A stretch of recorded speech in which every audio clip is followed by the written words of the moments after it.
So the next scenario is that I want to restrict my user from entering any futuristic date. How to do that? We end up doing such things. Instead of June, we are writing July or something of that sort, right? So keep the control on the cell, go to data validation, look at the inbuilt capability first. So where here we have one option called date. Now in the data field, we have a lot of options: between, not between, equal to, not equal to, greater than, less than, and etc. So here in this case, I will select less than or equal to, and in the end date, I will write a formula today. So basically, it's going to take a value, a date, which is less than or equal to today's date. And I say, okay. So now today's, for example, 7th July.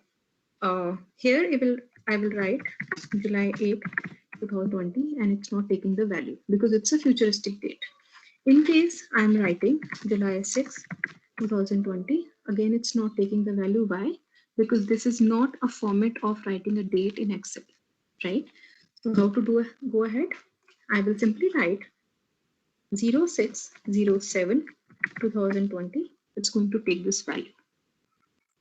So make sure you are entering the date in the correct format as well, right? Otherwise, it's not going to take this value and you might think that you have entered the wrong data validation.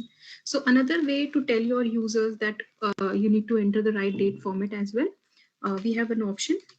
Go to data validation, and in the input message, you can write, please enter the date in the format BD, ML, and OK. So when a user comes to this cell to enter a value, he will get this particular notification. So there would be no chance of making a mistake.